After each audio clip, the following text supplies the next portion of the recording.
The conference room was cold. Juan sat across from the Talvek delegation and tried not to show his anger.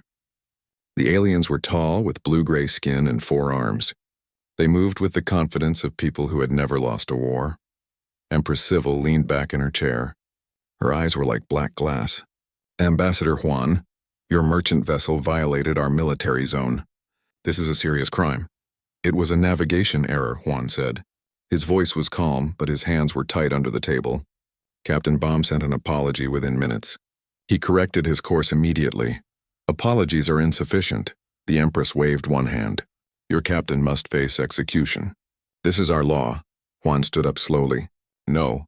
My people don't execute someone for a navigation mistake. Captain Baum will pay a fine. He will attend additional training. But he will not die." The room went silent. The other alien diplomats looked at each other. No one said no to the Talvek Empire. Not ever. Empress Civil's face became hard. "You refuse our justice?" "I refuse murder," Juan said. "Find another solution." The Empress stood. She was taller than any human. "Then you will learn about consequences. This meeting is over." Juan watched her leave. His assistant D came to his side. The young man looked worried. "Sir, that was dangerous," Day whispered. "I know," Juan said. "But I won't kill one of our people to make them happy. Contact Earth, tell them what happened." Day nodded and left. Juan sat back down. He felt tired.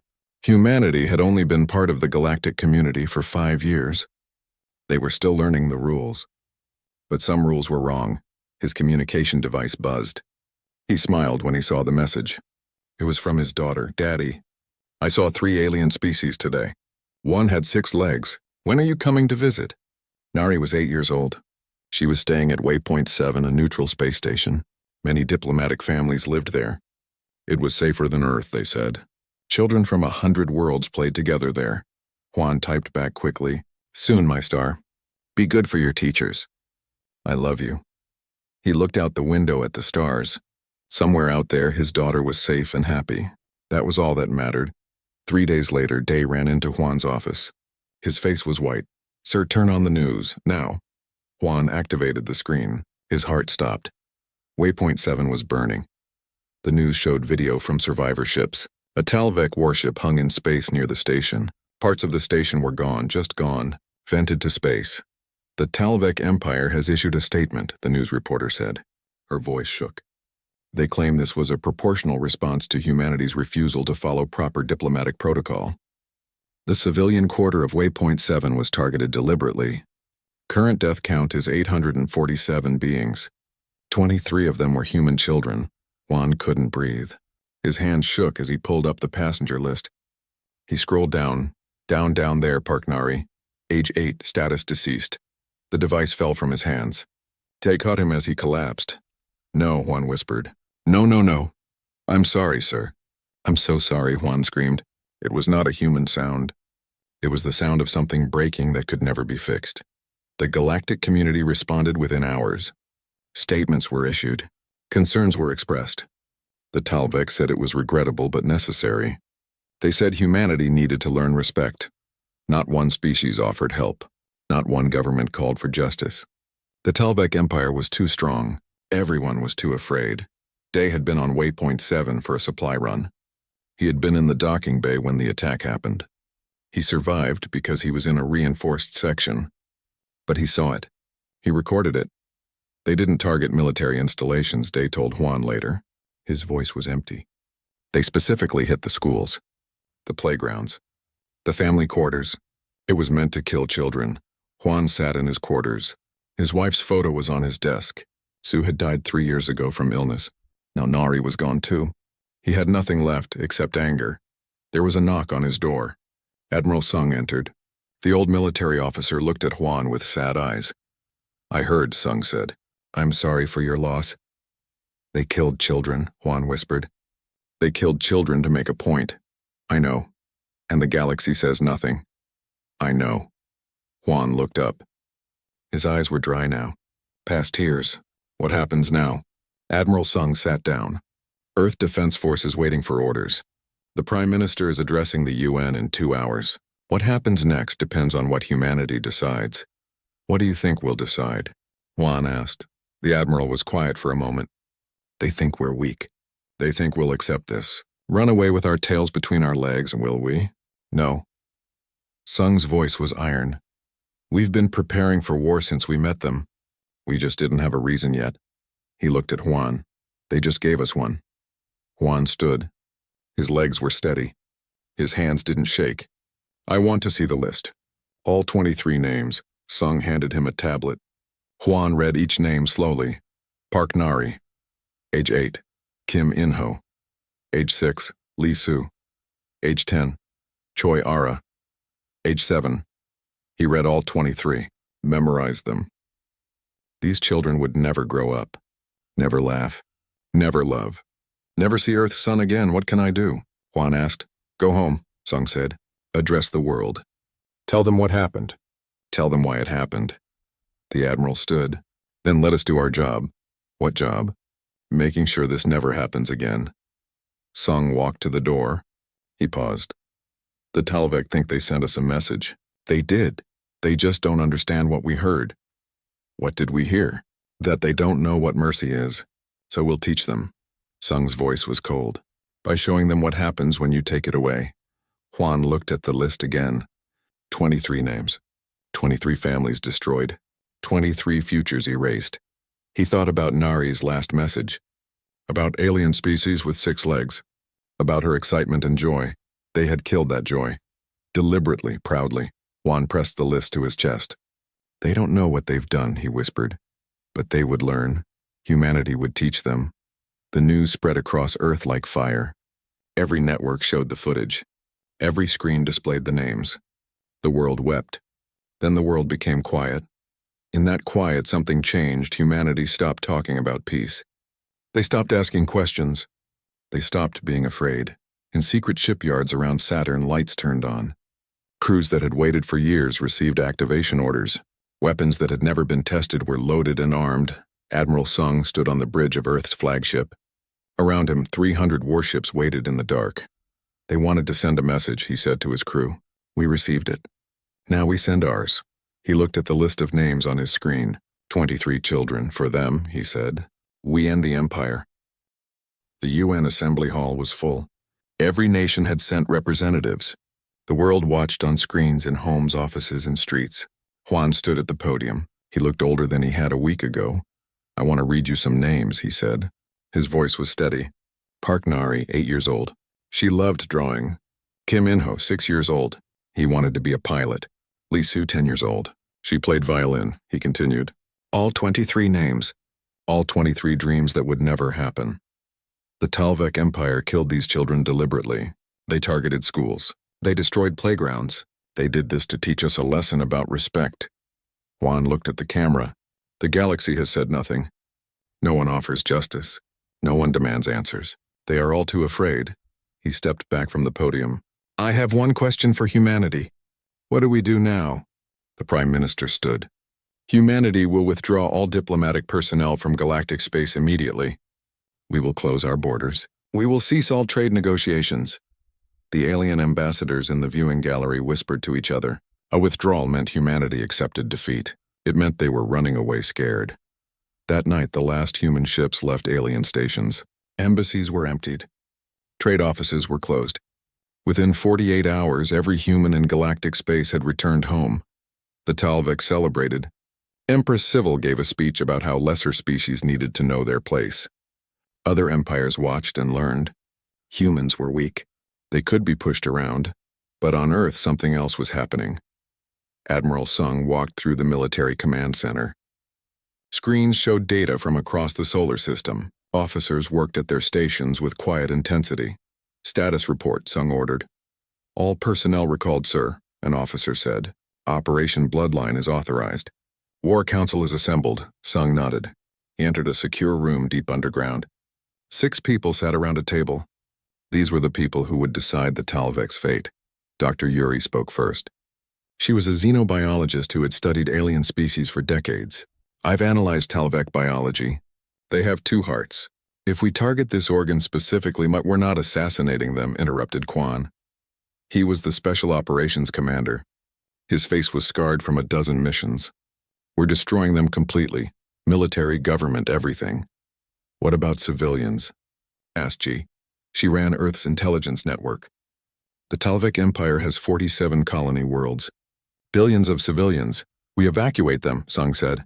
We destroy their military and government. We end the bloodline, but we don't become them. Tay, the chief engineer, pulled up a hologram. It showed a massive warship. We've been building these since first contact. 300 ships, all designed to fight Talvik technology specifically. They don't know? Erie asked. They think our isolation was fear. Tay smiled. It wasn't a happy smile. We let them think that. Actually, we've been preparing. Sung looked around the table. Earth has given us approval. The whole operation. No restrictions. No mercy for those responsible. But we do this clean. We're not monsters. What's the timeline? Quan asked. 6 months, G said. I have 200 agents embedded in Talvik space. They've been there for years. Deep cover. They're ready to activate. Sung pulled up a star map. Talvik territory glowed red. This is the enemy. They killed our children. They laughed about it. They think we're done. He looked at each person. Show them what human patience really means. Quan stood. I'll need 50,000 operators. Ground forces. We'll need to hit multiple planets simultaneously. You'll have them, Sung promised. What else? Transport ships. Weapons designed for urban combat. And time to train them. 6 months, Sung repeated. Use it well. The meeting continued for hours. Every detail was planned. Every contingency covered.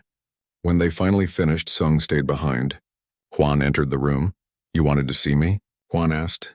Yes, I want you on the War Council. As an advisor. I'm not military.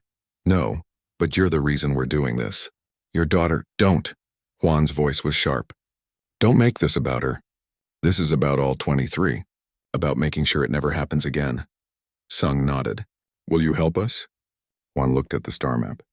At the red glow of enemy territory. What do you need? Your knowledge. You dealt with them directly. You know how they think. They think we're weak. They think mercy is weakness. They think they can do anything without consequences. Then we teach them differently, Sung said. When do we start? Already started. Sung showed him another screen. It displayed shipyard data, thousands of workers, massive construction facilities hidden in the Kuiper Belt. We've been ready for 5 years. We just needed a reason. They gave us one, Juan said quietly. Yes, they did. In orbit around Saturn, massive doors opened. Ships that had been hidden in construction bays emerged. They were sleek and dangerous. Built for one purpose. Quan watched from a transport ship. Behind him, 50,000 soldiers trained in zero gravity. They practiced boarding procedures, learned alien building layouts, studied Talvik military tactics. 6 months isn't long, his second officer said. It's enough, Quan replied. We're not trying to occupy. We're trying to destroy. The Empire has millions of soldiers, but they've never lost a war. They're arrogant, comfortable. Quan smiled. We'll use that. G worked in a dark room filled with screens. Each screen showed a different agent. Different locations across Talvik space. Agent Hana, report, she said. A woman's face appeared. She looked human but spoke perfect Talvik language. I'm embedded in the Imperial Fleet Command. I have access to patrol routes. Ship positions, everything. Good, stay quiet for now. When the operation begins, we'll need real-time updates. Understood. What's the timeline? 6 months. Then we burn their empire down. More faces appeared. More agents. They were in military bases, government offices, trade stations. Years of preparation. Years of waiting. They think we're hiding, one agent said. Running scared. Let them think that, G replied. Surprise is our advantage. Tay stood in the shipyard watching the final ship roll out. It was massive. Bigger than anything humanity had built before. The name was painted on the side, Nari's Wrath. It's beautiful, his assistant said. It's a weapon, Tay corrected. A very specific weapon. For a very specific target. The Talvik homeworld. Yes, their orbital defenses are supposed to be impenetrable.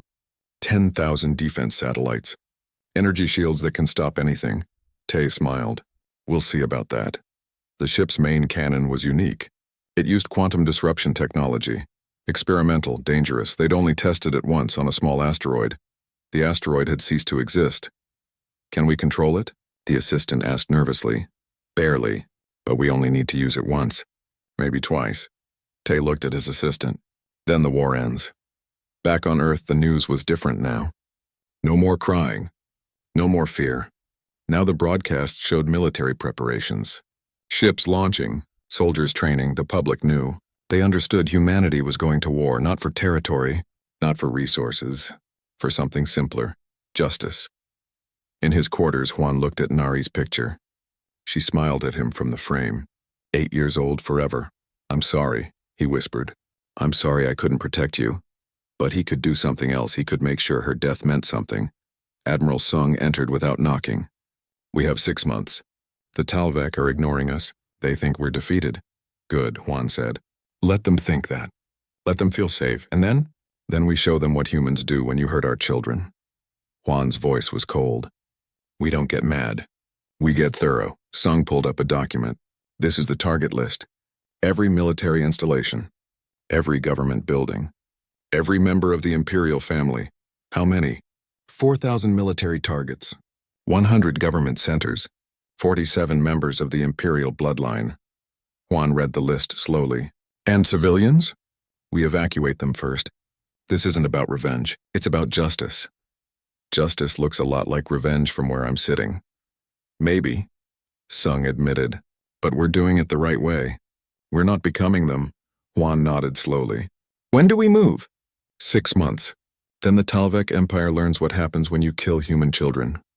The clock was ticking. The galaxy thought humanity had run away. They were wrong.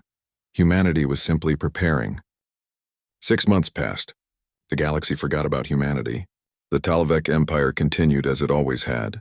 Strong, arrogant, untouchable. Captain Wu stood on the bridge of his frigate. Around him, 37 human ships waited in the dark between stars. They had traveled for weeks in complete silence. No transmissions, no lights. Just cold metal drifting through space. Status? Wu asked quietly. Koresh Nebula ahead, his navigator replied. Talvek 3rd Fleet is exactly where intelligence said they'd be. 84 ships, Wu looked at the tactical display. The enemy fleet was spread out. Comfortable, they weren't expecting anything. Weapons ready. Kinetic accelerators charged. Targeting solutions locked. Good. Wu touched the communication panel. All ships, this is for the 23. Fire when ready, the human ships came alive. Engines blazed. Weapons that had waited months finally spoke. The Talvek 3rd Fleet never knew what hit them. Human kinetic accelerators fired metal slugs at incredible speeds. No energy signature to detect. No warning. Just physics turning matter into destruction. The first Talvek ship exploded before they could raise shields. Then the second. Then 10 more. They're returning fire, the tactical officer shouted. Evasive maneuvers. Pattern Delta. Wu watched the battle unfold. Human ships were smaller. Faster. They moved like fighters while hitting like battleships. Talvek energy weapons flashed through space. They missed. Human ships weren't where the targeting computers said they should be. Their shields are adapting, the weapons officer reported. Switch to explosive rounds. Target their engine sections. The battle lasted 4 hours. When it ended, 84 Talvek ships were destroyed. 12,000 aliens were dead. Human losses. 7 ships. 340 crew. Wu looked at the debris field. There was no joy, no celebration, just grim satisfaction. Send the recording to every news network, he ordered. Let the galaxy watch. The video spread fast. Within hours, every species had seen it. The mighty Talvek 3rd Fleet destroyed by humans. The galaxy was shocked. Humanity wasn't weak. They'd been waiting. Prince Korath watched the footage in his command center. He was the Empress's eldest son, commander of the Talvek border defenses. His face was twisted with rage. How did this happen? He roared. Unknown, Highness. The humans have technology we've never seen. Their ships are... I don't care about their ships. Korath slammed his 4 fists on the table. I want revenge. Where are the human colonies? An aide pulled up a star map. They evacuated most of them. But there's one mining colony at Helios Station. 3,000 humans. Perfect. Korath's smile was cruel. They killed our fleet. We kill their civilians. Show them that striking us has consequences. Highness, that might... Do it, now. The Talvek 4th Fleet jumped to Helios Station 2 days later. 20 warships against one small mining colony. It would be a massacre. Korath watched from his flagship as they approached. The colony looked empty. No defense ships, no weapons platforms. Too easy, his tactical officer muttered. Scared humans ran away. Korath laughed. Fire on the station anyway. Leave nothing. The fleet moved into position. That's when the trap sprung. Human ships appeared from behind asteroids. Not warships. Boarding craft, fast and small. They slammed into the Talvek ships before anyone could react. What's happening? Korath screamed. We're being boarded. Multiple breach points. They're inside our ships. On 17 Talvek vessels, airlocks exploded open. Quan's special forces poured through. They moved like ghosts. Silent, deadly, perfect.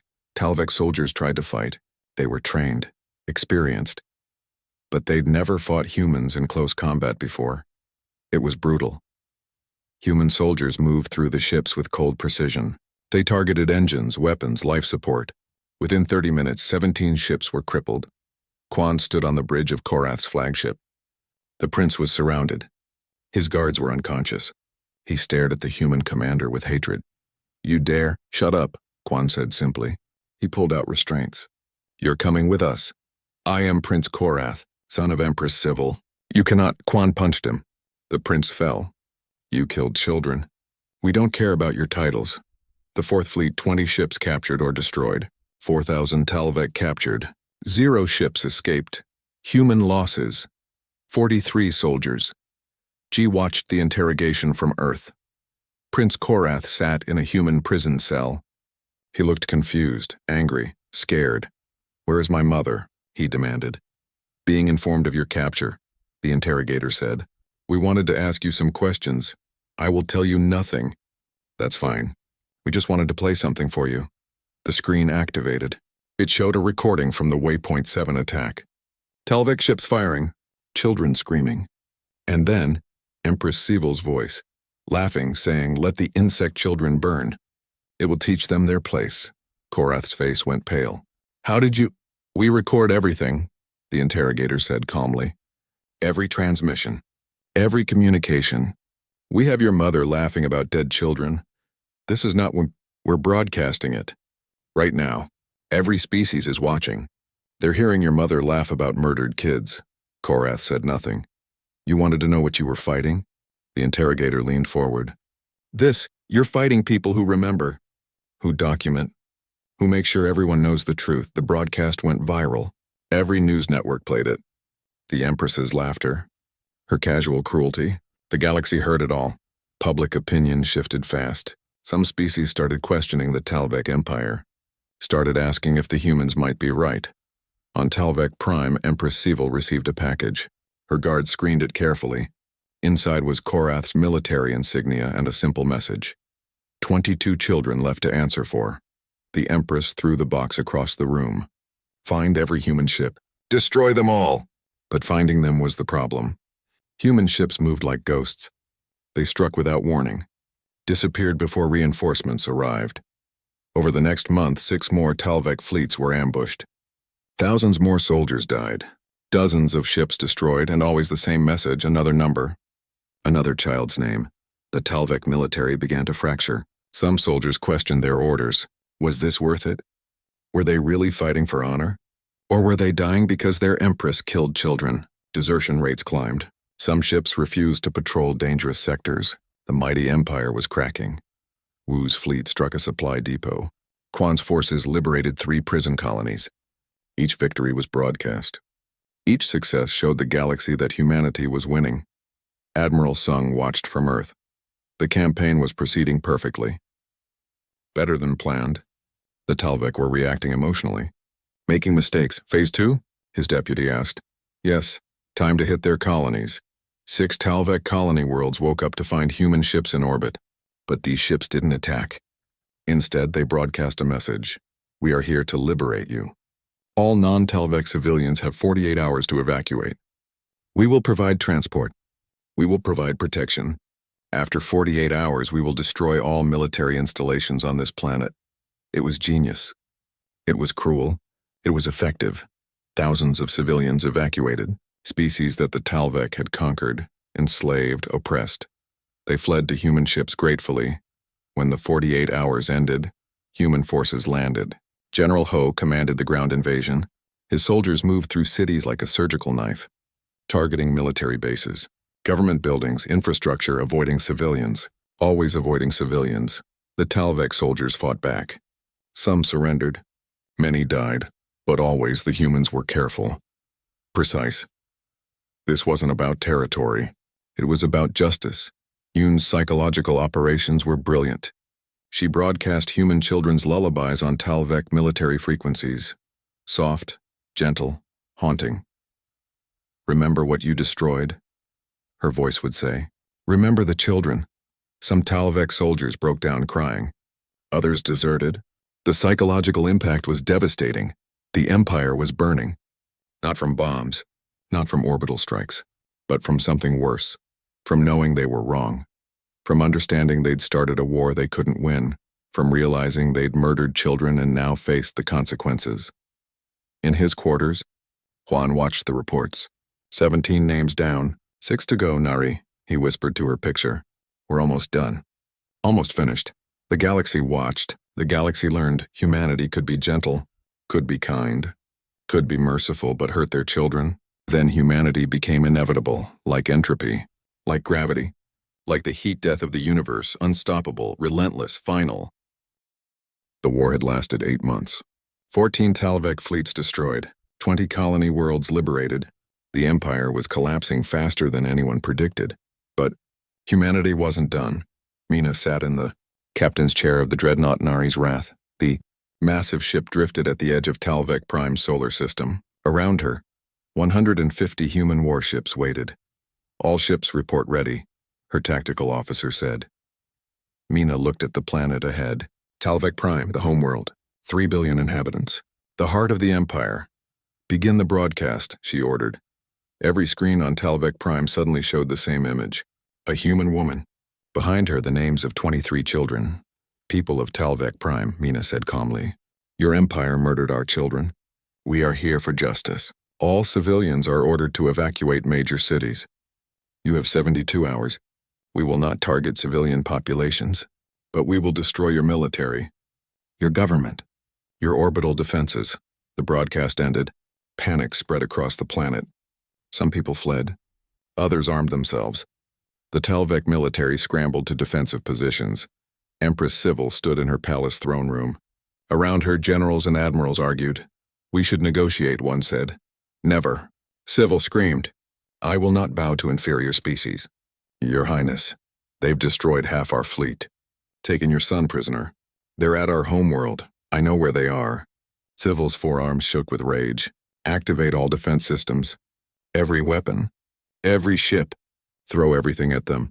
But the civilians are acceptable losses. Civil sat on her throne. Destroy the humans. Whatever it takes. 72 hours later, the battle began. Talvek Prime's orbital defenses were legendary. 10,000 defense satellites, energy shields that could stop nuclear weapons, weapons platforms that could vaporize battleships. It was supposed to be impenetrable. The human fleet approached slowly, deliberately, giving the defenses time to fire first. The Talvek didn't hesitate. Energy weapons, missiles, kinetic rounds, everything launched at once. Mina watched the wave of destruction coming. Shields to maximum. All ships defensive formation Omega. The human ships moved into a tight sphere. Shields overlapped. Energy absorbed and redistributed. It was beautiful. Precise. Perfect. The attack hit like a hammer. Ships shook. Alarms blared, but the formation held. Damage report, Mina ordered. Shields at 60%. No hull breaches. No casualties. Good, their turn is over. Now ours, Mina stood. Fire main cannon. The Nari's Wrath had one weapon that made it special. A quantum disruption cannon. Experimental. Dangerous. Powerful. The ship's entire front section glowed. Energy built. Reality itself seemed to bend. Then it fired. The beam didn't look like much. A shimmer in space. A distortion. But where it touched the orbital shields, they didn't just break. They ceased to exist. Quantum states collapsed. Particles forgot how to be particles. A hole appeared in the defense network. Miles wide, empty. All ships through the gap. Target defense satellites. Clear the orbital space. The human fleet surged forward. Now it was a different fight. Close range, fast, brutal. Defense satellites exploded. Weapons platforms were disabled. The mighty orbital defenses fell in 4 hours. The galaxy watched. Live broadcasts showed everything. The impenetrable defenses weren't so impenetrable after all. On the planet's surface, General Ho's forces landed. 50,000 soldiers in dropships. They hit the ground in strategic positions around the capital city. Remember the rules, Ho broadcast to all units. Military targets only. Evacuate civilians when possible. We're here for justice, not genocide. The Talavek military tried to stop them. Tank divisions, infantry, artillery. But they were fighting on 2 fronts now. Orbital strikes from above, ground forces below, and the humans fought differently. They used the cities as cover, moved through buildings, struck from unexpected angles. The Talavek trained for big battles, grand warfare. Not this Quan's special forces reached the palace district. The Empress's personal guard tried to stop them. Elite warriors. The best the Talavek had, they lasted 11 minutes. Palace is surrounded, Quan reported. Requesting orders. Hold position. Admiral Sung replied from orbit. Don't enter yet. We have guests coming. The guests arrived an hour later. Ships from 20 different species. A galactic coalition. They'd finally decided to act. Admiral Sung watched their approach with amusement. They're hailing us. Put them through. An alien face appeared on screen. It was Ambassador Trell, representing the Galactic Council. Admiral Sung, we demand you cease hostilities immediately. This has gone too far. Has it? Sung asked calmly. You've devastated an entire empire. You've broken every rule of civilized warfare. We've followed every rule, Sung corrected. We evacuated civilians. We targeted only military installations. We offered surrender terms multiple times. The Talavek refused, but where were you? Sung's voice became cold. Where was the Galactic Council when they killed our children? Where were you when they laughed about it? Where were the rules then? Trell had no answer. We gave you a chance to act, Sung continued. You chose silence. So we chose action. Now you want us to stop because it's convenient for you? Because the Talavek are losing? This isn't about convenience. This is about preventing greater tragedy. Sung stood. The only tragedy here is that it took dead children to make you all pay attention. He walked closer to the screen. We're finishing this. You can watch. Or you can leave, but you will not stop us. We have a fleet of 200 ships, Trell warned. We have weapons you haven't seen yet, Sung replied. Want to test them? Mina was already preparing. The quantum disruption cannon could do more than disable shields. It could do much worse, target, her weapons officer asked. That moon. Mina pointed at a small dead satellite orbiting a gas giant nearby. Uninhabited, empty. Fire when ready. The Nari's wrath turned. The cannon charged. The Galactic Coalition watched. The beam fired. The moon didn't explode. It didn't crack. It didn't fragment. It simply stopped existing. One moment it was there. The next it wasn't. Just empty space where a moon used to be. The Coalition fleet went silent. Any questions? Sung asked. Trell's face was pale. That's impossible. It's physics. Now will you interfere, or will you let us finish what the Talavek started? The Coalition fleet slowly withdrew. Some ships stayed to observe, but none interfered. On Talavek Prime, the Empress finally realized she was beaten. Her military was destroyed. Her defenses were gone. Her palace was surrounded. What do they want? She asked her remaining advisor.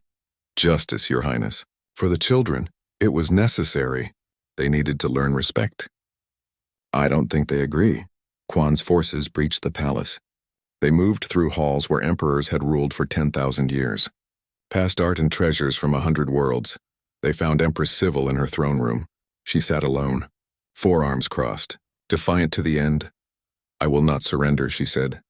You don't have a choice, Quan replied. Your military is destroyed. Your fleets are gone. Your son is our prisoner. It's over. I am Empress of it. You're a murderer. Quan pulled out restraints. And you're coming with us. I have diplomatic immunity. You had immunity. You lost it when you killed children. Quan approached. Your empire is finished. Your family will stand trial. And the galaxy will watch. Civil tried to fight. But she was old, tired, beaten. When Quan brought her out of the palace, thousands of Talavek civilians watched. Some cheered. Others cried. The empire they'd known was dead. Admiral Sung addressed the Talavek people directly. Your military has surrendered. Your government is dissolved. The Empire is over. He paused. But you are not our enemies. You are not responsible for your leader's crimes. We will help rebuild. We will help heal. But the old ways are finished. On Earth, Juan watched the Empress being loaded onto a prison transport. Civil looked small now, afraid. 23, Juan whispered. 23 children. Was it worth it? The Empress couldn't hear him. But the galaxy could. Every species watched humanity destroy an empire in less than a year, watched them fight with precision, with mercy, with terrifying efficiency. And every species learned a lesson. Humanity could be your friend, your ally, your partner, but hurt their children? Then they would end you, not with rage, not with hate, but with something worse, with the certainty that justice would be done no matter how long it took. No matter what it cost, they would end you. The Talvek Empire fell. The Empress was in chains. The war was over, but the consequences were just beginning. The trial was held on neutral ground. The Galactic Court of Justice, a station that had existed for 3,000 years. Every species sent observers. The galaxy would watch. Empress Civil stood in the defendant's chamber. Around her, 47 members of the imperial family, princes, princesses, advisors, generals, all who had approved the attack on Waypoint 7. The judges came from 7 different species, none of them human. Humanity insisted on that. This had to be fair, had to be legitimate. Juan sat in the witness section. He wore simple clothes. No uniform, no medals, just a father who had lost everything. The lead judge spoke. This court is assembled to determine responsibility for the Waypoint 7 massacre. 847 beings killed, 23 of them human children. He looked at the Empress. How do you plead? Not guilty, Civil said. It was a legitimate military response. Murmurs spread through the court. The judge raised his hand for silence. Let us review the evidence. The prosecution was led by Ambassador Trell. He'd changed his position after seeing what humanity could do. Now he wanted justice too. The evidence is clear, Trell said. Waypoint 7 was a civilian station, a diplomatic neutral zone. There were no military targets. The attack was deliberate, calculated, designed to kill civilians as punishment. He showed video, the Talvek warship approaching, weapons charging, firing on schools, playgrounds, residential areas. Then he played the audio, Empress Civil's voice laughing. Let the insect children burn. The courtroom went silent. The defense claims this was legitimate warfare, Trell continued. I ask the court, what military objective was achieved by killing 8-year-old children? The Talvek lawyer stood. He was nervous, sweating. The humans refused to follow proper diplomatic protocol.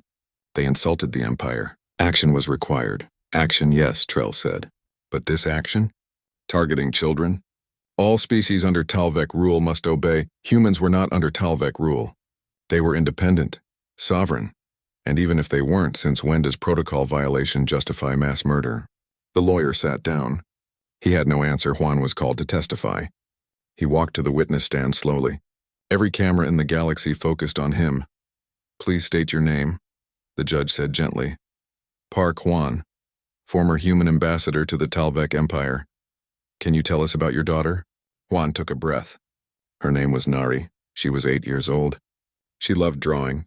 She wanted to be an artist. His voice cracked. She was on Waypoint 7 because I thought it was safe. I thought diplomatic neutrality meant something. What happened when you learned of the attack? I died, Juan said simply. Not physically, but everything that made me human died. My wife had passed years before. Nari was all I had left. He looked at the Empress, and she took her, deliberately, to make a point about respect. What point would you like to make to this court? That children are not negotiating tools. They're not military targets. They're not acceptable losses. Juan's voice became stronger. Every species in this galaxy has children. Every species understands that they are precious, sacred. If we can't agree on that, then we have no civilization worth saving. The testimony continued for days. Survivors spoke. Military experts analyzed the attack. Evidence piled up, then Day testified. He showed his recordings from Waypoint 7, the school exploding, children screaming, the deliberate, systematic targeting of civilian areas. I was there, Day said. I saw it happen. This wasn't war. This was murder. The Talvek defense tried to argue, tried to justify, but the evidence was overwhelming. On the fifth day, Young was called. The merchant captain whose navigation error had started everything. "Captain Young," the judge said. "Tell us what happened." "My navigation system malfunctioned.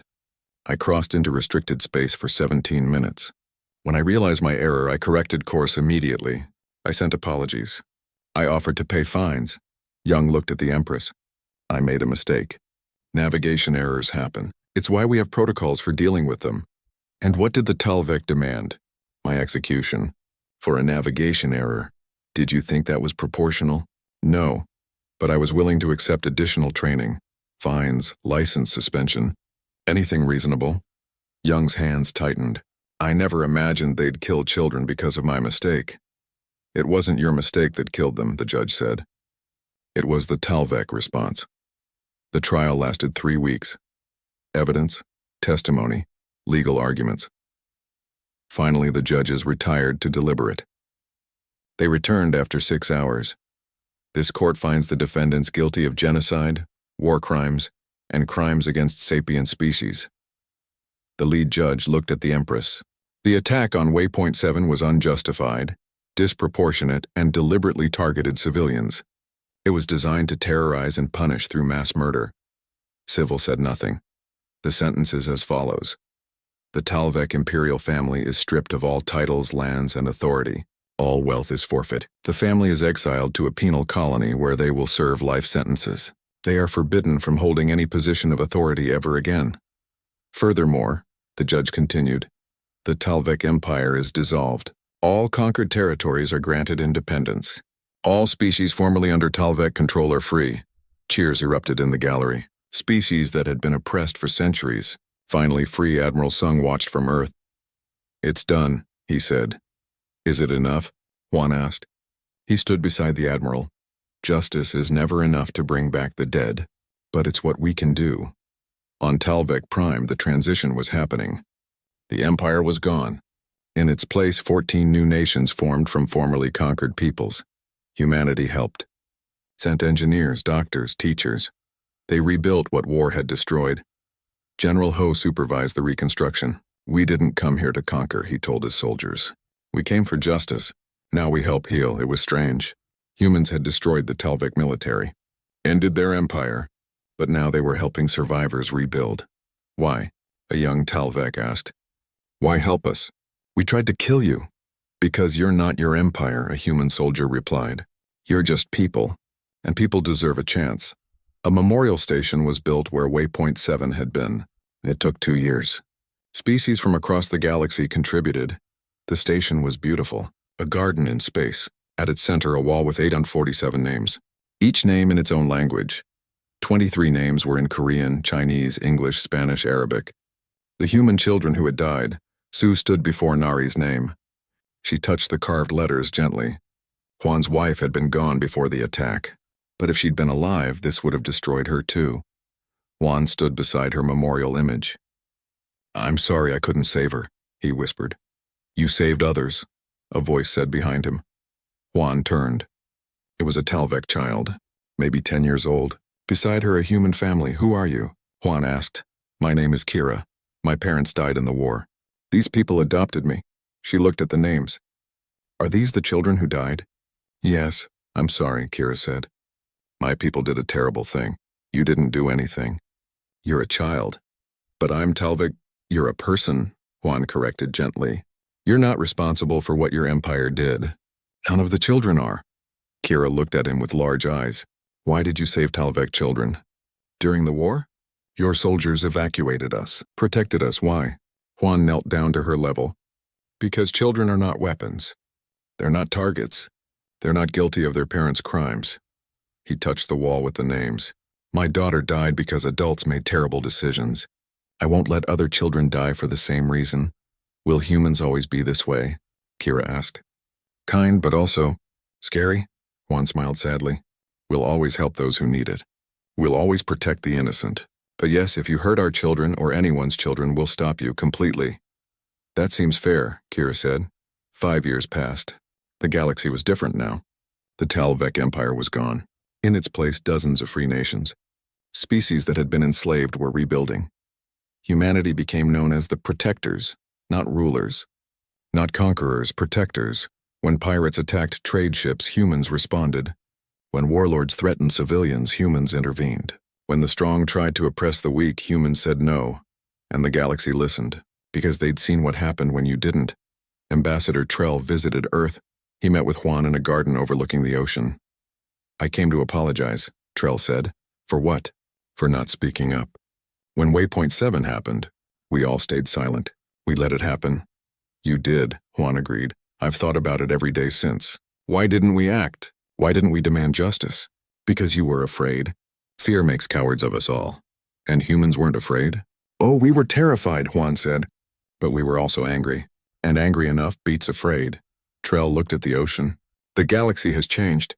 Your species changed it. We have new rules now, new expectations. Children are protected. Civilians are protected.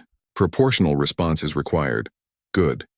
But everyone is afraid of humanity now, afraid of what you can do." "Better they fear what we can do than test it," Juan said. "We don't want to fight, but we will if we must." "What happens if someone else attacks human children?" Juan's eyes became cold. "Then we teach them the same lesson. We're patient. We're kind. We're forgiving. But harm our children?" He looked at Trell. "Then we become inevitable." At the memorial station, a new tradition had started. Every year on the anniversary of the attack,